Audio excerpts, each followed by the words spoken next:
Our next domain is domain number 2, and domain number 2 key concern is about governance, and the governance in the organization and governance of IT function in the organization. So the first part, we need to know more about what is domain number 2. Domain 2 represents 17% from the exam question in your CISA exam. So approximately you will have like 25 questions that directly or indirectly related with domain number 2. So the concept tested here, and the content of domain number 2 is IT governance and corporate structure, IT key framework and enterprise architecture, IT management and some of IT management practices, as well as the difference between quality management and quality control, quality assurance and quality control. So the first part is governance, and the governance is the set of responsibility and the practices that used by organization to keep the organization aligned with the strategic direction. In every organization, we have a kind of business objectives. Business objectives or business requirements are set by the board of directors. Based on this requirement, the management develop a strategy, and this strategy helps the organization to achieve the objective.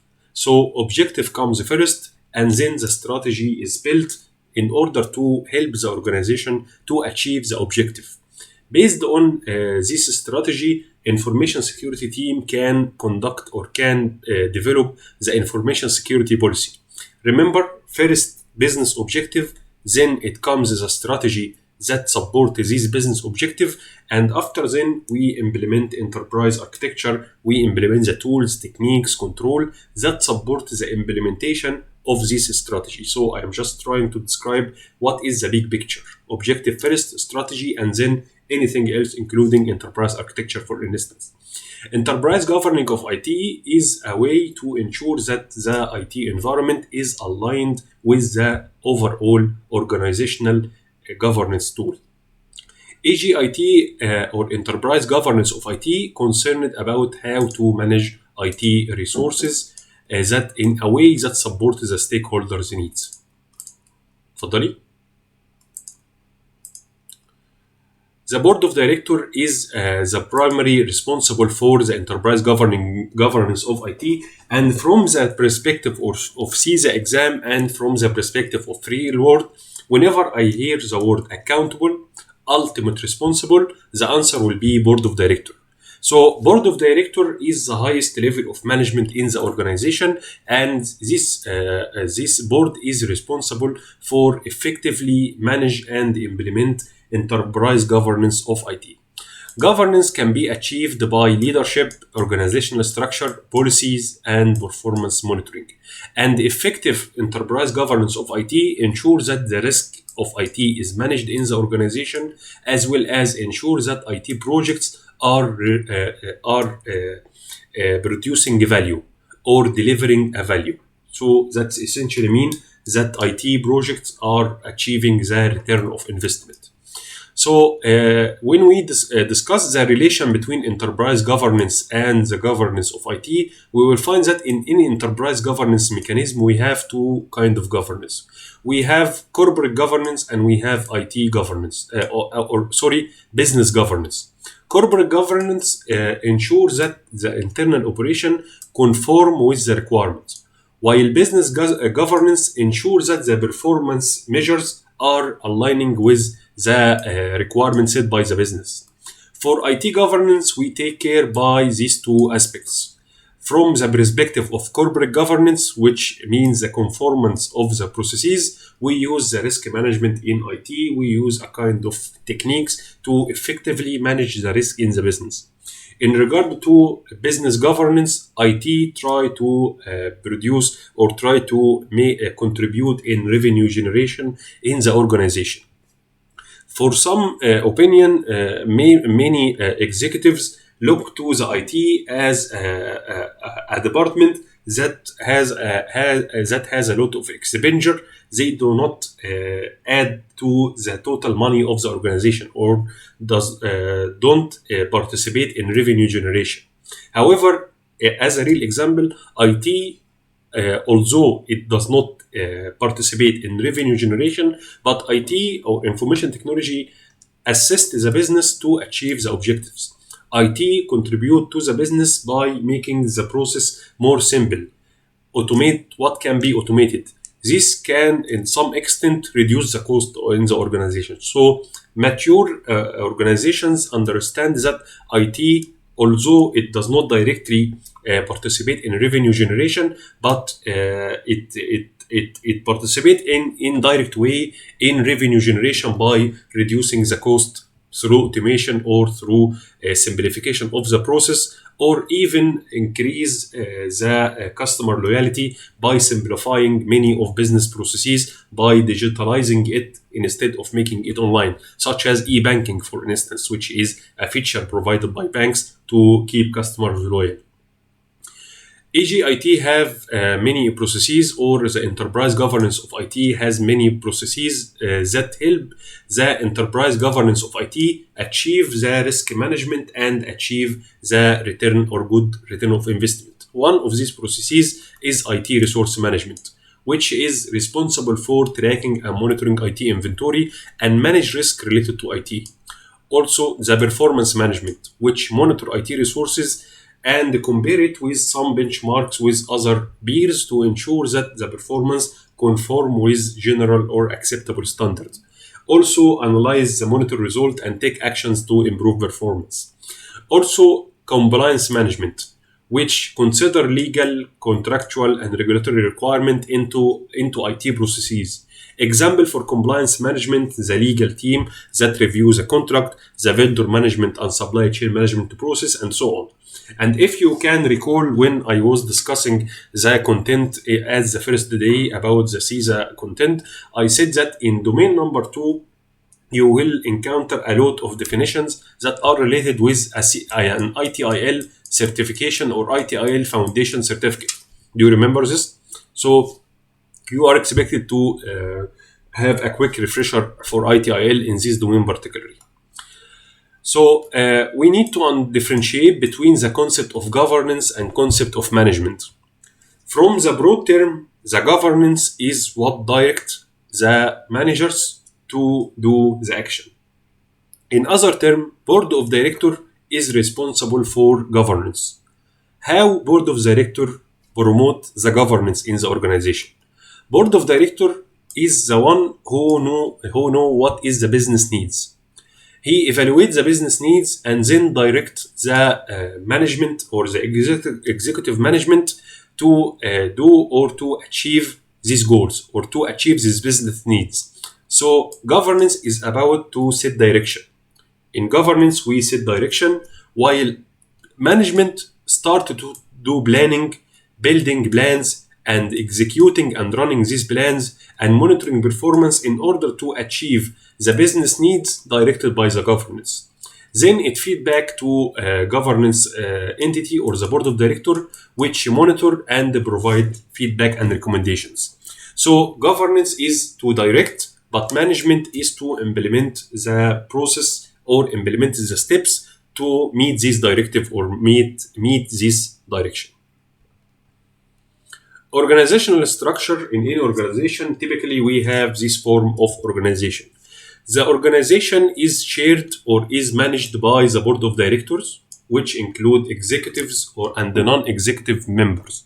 But mostly board of directors include non-executive members, but we can have only the CEO, and the CEO who is responsible or is representative for the executive management. Board of director is what is the board of management that sets the directions, and it is managed by who is known as a chairperson.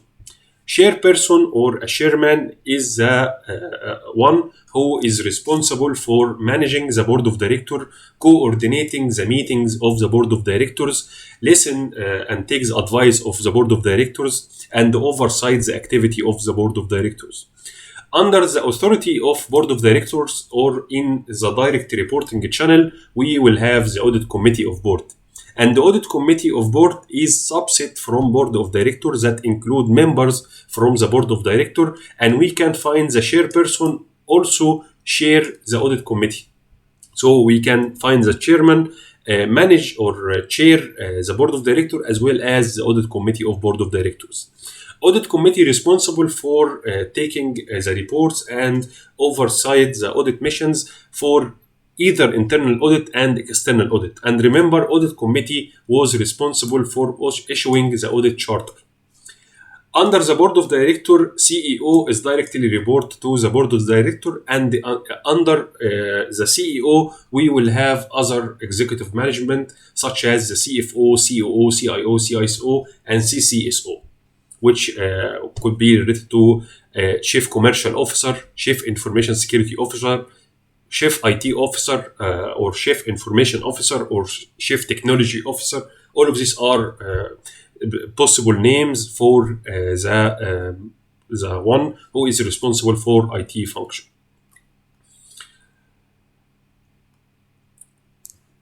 The success factor of enterprise governance of IT requires that ultimate responsibility sit with the director and the senior management.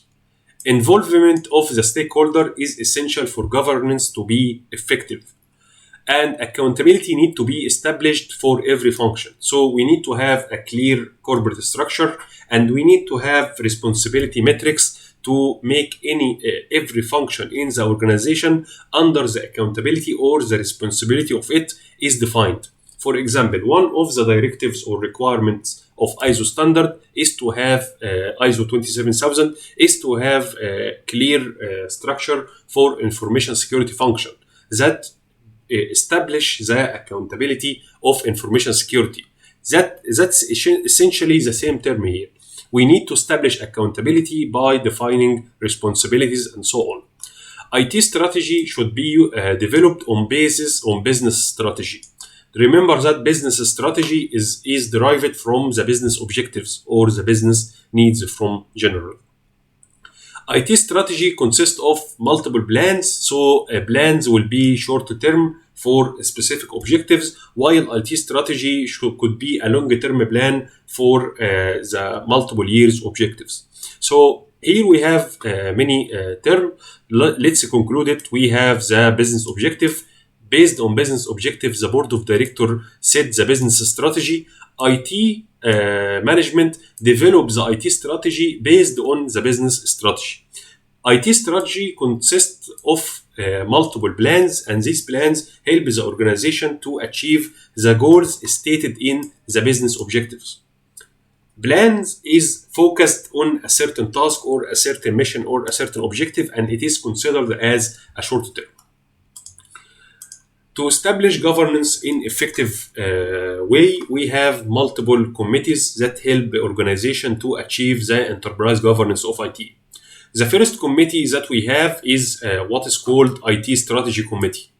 IT Strategy Committee main goal is to advise the board of directors.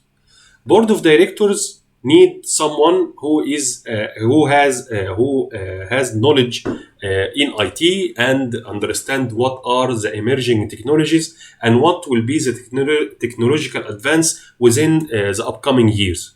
To help the board of directors set the roadmap for new invention and for new services, IT Strategy Committee provide insights to the board of directors and advise the board of directors, which help the board of directors to set the roadmap. Okay? The board of directors then develop the strategy. So IT Steering Committee will ensure that business strategy will have relevant IT strategy related to it. So IT Strategy Committee advise the board. The board is the one who develops the business strategy. The IT management create the IT strategy. So it comes here the role of IT Steering Committee to observe the implementation of this IT strategy to ensure it aligns with the business strategy. When the IT strategy when IT strategy is developed, the IT strategy will include plans, and each plan will have either single or multiple projects. So every project that is managed or run by IT need to be supervised, need to be followed, need to be somehow monitored. Here, comes the responsibility of project steering committee. Project steering committee is also another type of committee, but it is dedicated or specified about or specialized in monitoring IT projects to ensure these projects are conducted and running in a successful manner or running within time or within agreed time. So I believe this is a lot of theoretically speaking, I know. But the key points that we need to mention here is IT strategy, advise the board. IT steering ensures that IT strategy is aligned with the business strategy, while project steering committee ensure IT projects completion and it is working in a proper manner. The authority of each committee differ. For example, the IT strategy committee authority is to advise the board and focus on future strategic issues, while IT steering committee oversee management of IT service delivery, while project steering committee is responsible for all project costs and schedules. So steering committee of IT is responsible for oversight of all IT operations, while project steering committee is responsible only for a specific or certain operation. The membership also differ. For IT strategy committee, we may have board members included, and some specialists may be from outside the business, like IT consultant and something, security consultant, governance consultant, and so on. While in IT steering committee, we find CIO, which is the Chief Information Officer, and we can also have some sponsoring executives, such as the CFO. CFO, for instance, is responsible for finance, but he is a stakeholder in IT operation. The system of IT supports the business needs of the CFO or the Chief Operating Officer. So in this case, we may find sponsoring executives or business executives in the IT steering committee, just to ensure that IT strategy is aligning with the business strategy. While in project steering committee, we may find senior representatives from departments that will be affected by the project. So I have, for instance, implementation of ERP project, then someone from the finance will be in the project steering committee to ensure that all issues related to finance team will be addressed. Relationship between committees, as I mentioned, IT strategy committee advise the board prepare the business strategy, and IT steering committee ensure that this strategy is translated in IT strategy, and project steering committee will supervise the project's activities. When we build EGIT framework, or when we think about enterprise governance of the framework, we have many models to be used in as a recommendation or to provide guidelines for how to implement the governance. One of these framework is, for instance, the COBIT 2019. COBIT framework, or what stands for Control Objective of IT, is a framework for governance made by EGIT. So EGIT, which created which sponsor and developed the CISA and CISM certification, also has another certification called the CGEIT, Certified in Governance of Enterprise IT. CGIT certification is a certification in governance, and it promotes the view of EGIT regarding governance by promoting the COBIT framework as a governance. COBIT framework key directives is COBIT framework is related to control objective for IT and ensure that IT is aligned with business and remain in delivering values. So COBIT framework include multiple practices and multiple models that will ensure that IT operation will be aligned with business operations and still remaining and still delivering value. We also have the ITIL, and the ITIL is developed by United Kingdom government and the IT Service Management Forum, and this framework has an international version under ISO standard to 20000. ITIL as well include many practices, and these practices describe how to manage IT or how to manage IT environment in a proper way. So we will find a process such as service level management, resource management, procurement management, incident management. All of these processes were discussed in the ITIL track. Remind me, please, I will share with you as part of the content or along with the slides, I will share with you also my ITIL study notes, because in ITIL, avoid this graph please, but in ITIL content, you will find like a description for the key IT processes that you are expect to find in organization, such as the change management, okay, such as the incident management, such as the problem management. All of these are like practices that were originally subtracted or came from the context of the ITIL.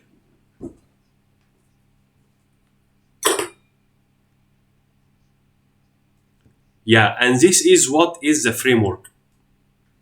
What is the definition of framework from your perspective?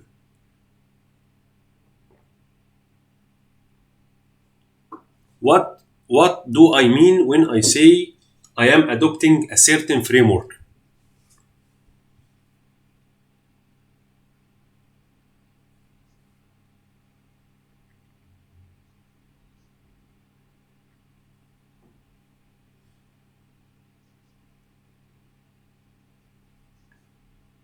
Yeah, that's right. Framework is like a philosophy for how to do the thing from the perspective of the framework creator. For example, ISACA claims that in order to have effective governance of enterprise IT, do this set of activities or ensure that you have this set of requirements in place. Okay? ITIL, on other hand, have its own framework in service management, by telling that in order to have a proper service management framework in your organization, you need to have service desk management, request management, change management in place. And don't ask me about the effectiveness of your process if you don't implement what I endorse or what I say as part of my philosophy. So in IT or in security framework, from me, or the definition is like the philosophy of how to do the thing from the perspective of the creator of this framework. So COBIT has or ISACA has its opinion, and it is documented in COBIT framework. ITIL as well. We also have ISO standard. ISO standard 27000 is one of the frameworks that can be used in enterprise governance of IT. Although it is an information security standard, however, it promotes the governance of information security by establishing policies and procedures and standard, by establishing communicating with business stakeholders, by defining rules and responsibilities. So organizations can use one of the standards that are related to governance, such as COBIT, and could refer to other standards such as ITIL and ISO for more guidance and in case they need more information. We have also open InfoSec management maturity model, which could be also used to assess the compliance level or the maturity level of your enterprise architecture or enterprise governance of IT or InfoSec. We have also ISO 38500, and it is related to governance of IT, and it defines acceptable use of IT within organization. And also when we are tasked about governance of risk management process or enterprise risk management process, we have ISO 31000. Okay, why I am explaining all of these kind of standards for you?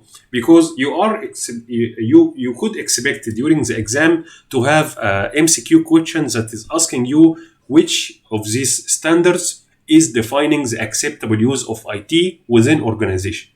Would it be ISO 20000 or 38500?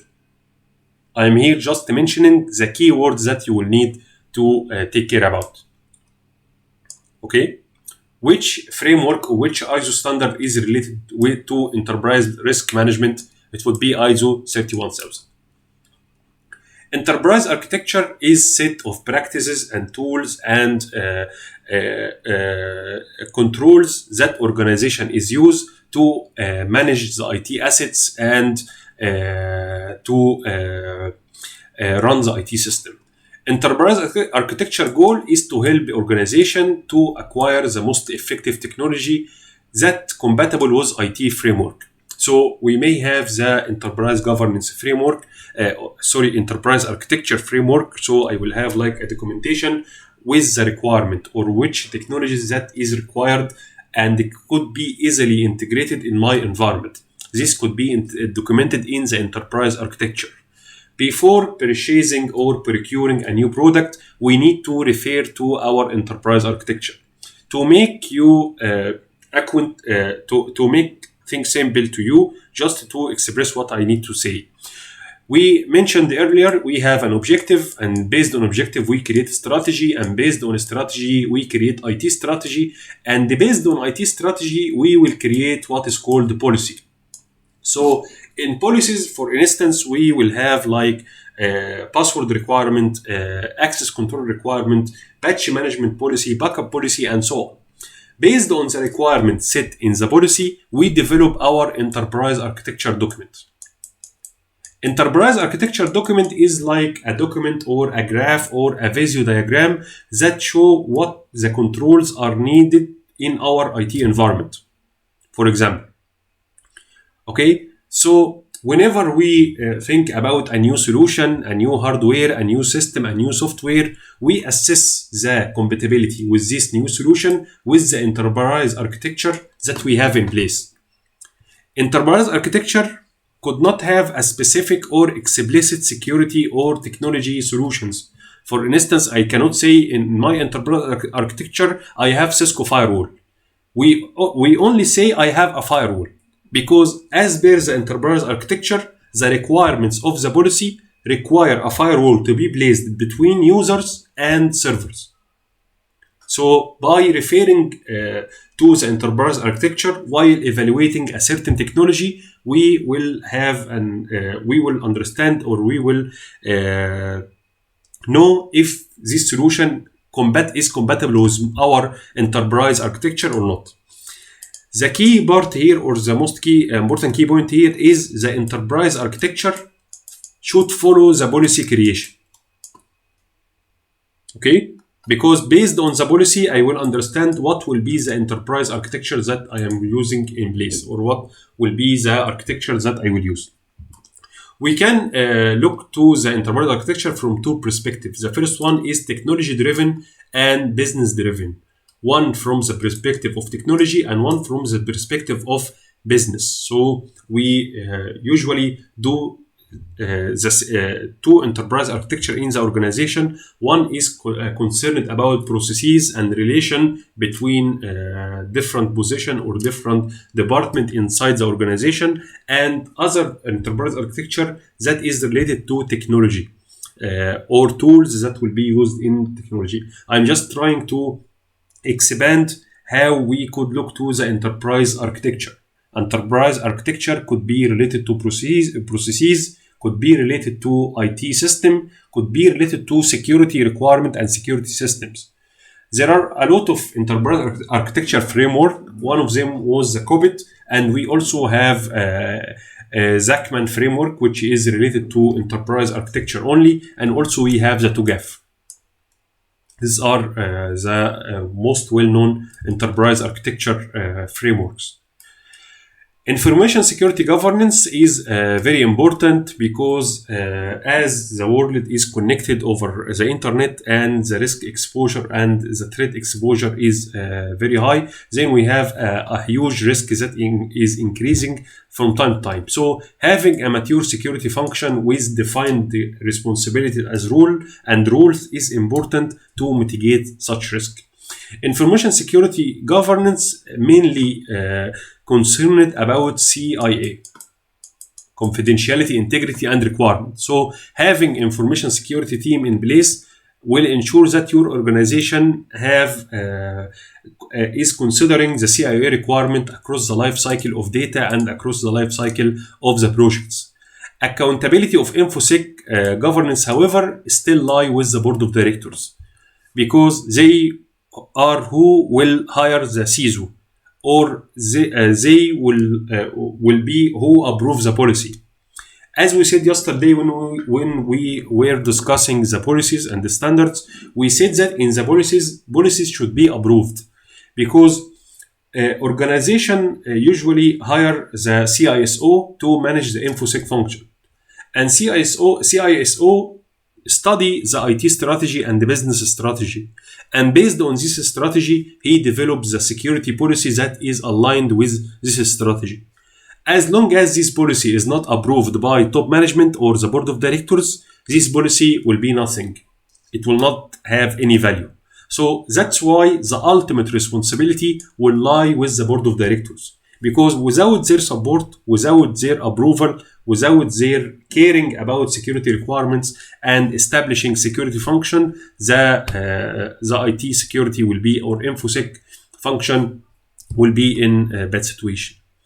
Information security governance committee should need to be established in organization that care about security, and it should comprise of board representatives and other executive from stakeholders functions. So as we have IT steering committee that manage and supervise IT operation and try to ensure that IT strategy is aligned with business strategy, we should also have a kind of information security governance committee that oversight the efforts of the InfoSec for achieving high level of security and achieving business strategy from security perspective. Information security strategy should be aligned with organization strategy. This makes sense. The most concern with any auditor when he review IT strategy or InfoSec strategy with the business strategy is the lack of alignment with business objectives or business strategy. So business strategy will come first, and all other sub strategies in the organization should align with this strategy. So it is very important to ensure that IT strategy, information security strategy is aligned or are aligned with the business strategy or the general business strategy. Security policy is developed to address security strategy. I believe I mentioned this. Strategy comes first and then security come. And information security policy should include CIA statement. Enterprise security architecture is developed after formulating the security policy. So I believe I mentioned this during the discussion. Okay. Governance tools include policies, standard procedures, and guidelines. So yesterday when we was discussing policies, standards, and the procedures, policies and the standards and the procedures are governance tools. We use these tools to reflect the top management intention to make our users comply or try to make users comply with the security or the business requirements through complying with the policy or the original policy. And of course, policies should be communicated to the audience and should be available in a location that can be reached easily, such as the intranet or the corporate portal, so the user can or the policy audience can have a look to it and understand what is the policy requirements. Okay, I feel that I am speaking a lot, so let me know if you have any concern, or do you have any comment, Jocelyn?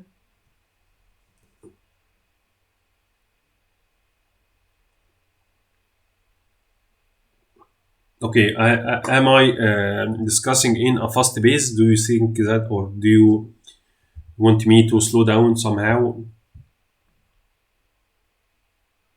Okay, great.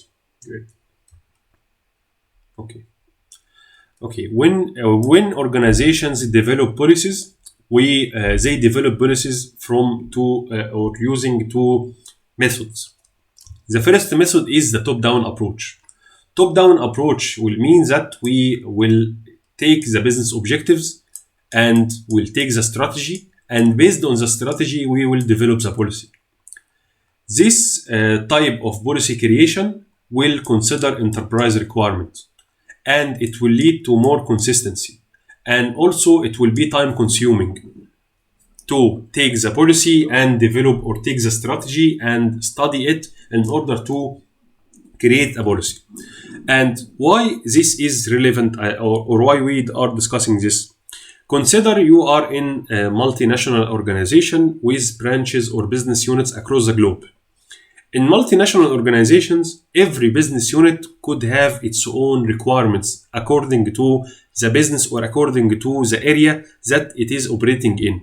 So business requirements in Europe is different than business requirements in Middle East, is different than United States, different than Australia, and so on. For this reason, top-down approach could contradict with the requirements of other business units. So we have another approach which is called bottom-up approach. And the bottom-up approach, unlike considering overall business requirement, it considers business unit requirements only. However, it could lead to inconsistency across the organization, because not every organization or not every business unit will share the same common policy, and it could miss some strategic objectives. Of course, the most applicable or the most recommended approach is the top-down approach. But we are just discussing one of the governance issues. When creating the policy, we have an issue that is related to business unit requirements, especially in multinational organization. But the problem with top-down approach is it is time consuming and could, in some cases, miss the business unit's requirements. For example, legal and regulatory requirements of this business unit. By trying to enforce a legal requirement of the headquarters of the organization. But this legal requirement could contradict with the business requirement of the business unit. Okay? So the solution in such cases, when we have an issue that we have a multinational organization with many business units across the globe, and every business unit have its own requirements, the headquarters could develop or could build a security policy that can be applicable generally on all business units. That includes the general statement, general requirement, general strategy, or general business requirements, or general security requirements, and give the option for the business unit to build upon these policies by adding statements that is related to their business requirements. Okay? Can you get the idea here, or there is something non-clear?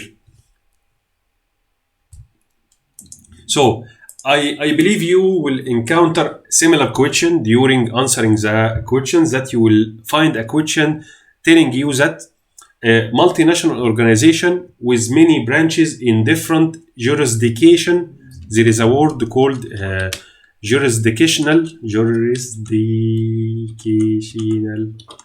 which means that business units are operating in different areas or in different countries. So the regulation is not the same. So in this case, what will be the best approach of developing a policy? You will find the first option, for example, to have a single policy applicable on the HQ and enforce it in all branches, or create a wide standard or a widely applicable policy with general requirements and allow business units to add and amend to it. This would be the best answer in this case. IT, enterprise governance of IT use also many practices to ensure that the portfolio or the asset of the organizations are aligning with the strategic direction. One of these practices is IT portfolio management. Portfolio management means that we have a process to assess existing technologies, existing hardware, existing solutions, to ensure that if it will be beneficial to invest more in these solutions and technologies or not. That will be based on the strategic direction. So we have a kind of data center that is located in some area, or we have a kind of next generation firewall, and we are thinking about for how many years we will renew the support contract with the vendor. Maybe the strategic direction of the organization is promoting or is promoting to adopt cloud infrastructure or to migrate to the cloud. So IT portfolio management compares the strategic directions of the organizations with the current investments that are really in place. And based on that, they decide how to adjust the investment to make the investment aligned with the strategy.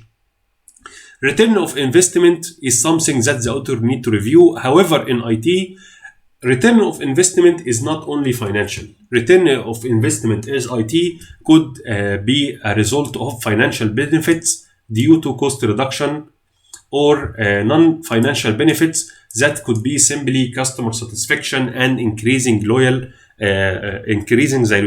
loyalty for the organization.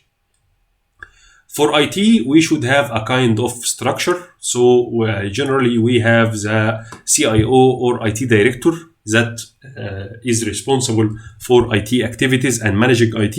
And under the IT director or the CIO, we have many line managers or many functions such as application department, developer, IT support, DevOps, infrastructure management. And each one of these functions will be responsible for certain technologies or certain types of controls.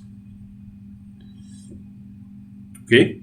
However, in all of these functions, we need to ensure that there is no separation of duty in place. We need to ensure that there is no conflict of interest.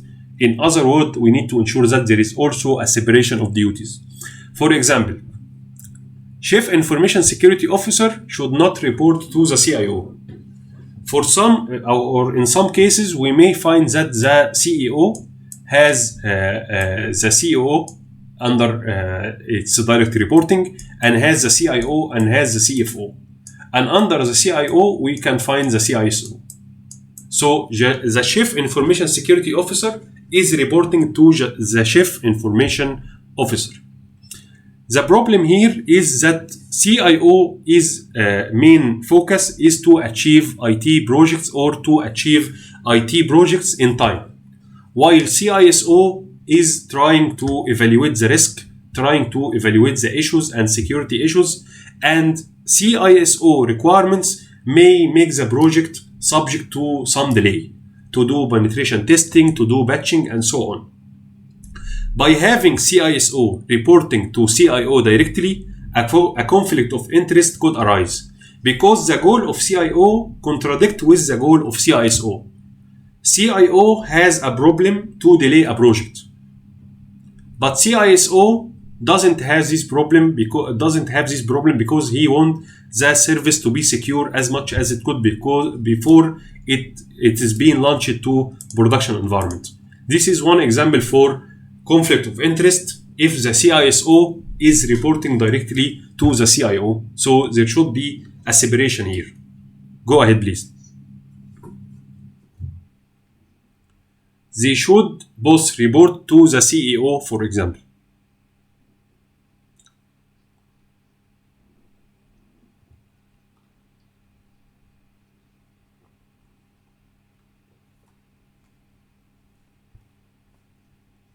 Yeah, and this differ from organization to another. But for most cases, I see that the CISO is reporting to the CEO. Although the CEO also is responsible for conducting projects in a successful manner. But the problem with the CISO to CIO is that CIO could ignore the communication that made from the CISO because he has the ultimate or the upper hand here, because he is under his authority or under his management. So CISO should report to the same line of reporting to the CIO. The same apply with audit. Audit management should not report to the CEO. Audit management should report to the audit board of committee, to audit committee of board, which is will ensure that there is no conflict of interest in place.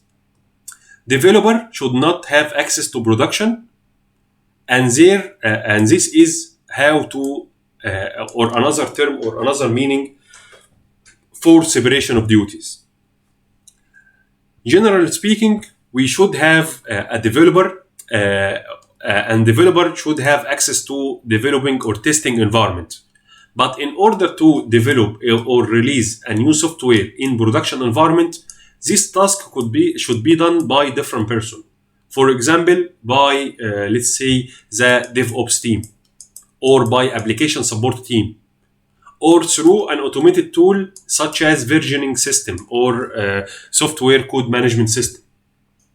But having a direct access from the developer to production would be considered as a separation of duties issue, because developer can implement and can introduce any changes to the code in the production directly without following the change management process, because he is competent and he has the ability to develop whatever he need and insert what he need in the infrastructure or in the production environment. And also, developer should be subject to a second eye review. So by having developing in test environment, and DevOps team or application support is releasing this new change in the production environment, we will have like a second check to ensure that the code is compliant, the code content is correct, there is no logic bomb in place, no something that can be intentionally or unintentionally placed in the code to affect the application. But generally, separation of duty should be implemented in asset custody, in authorization capability. We need to ensure that the maker is not like the checker or someone who configure and someone who approve this change. And for transaction recording also, we need to have a kind of separation of duties.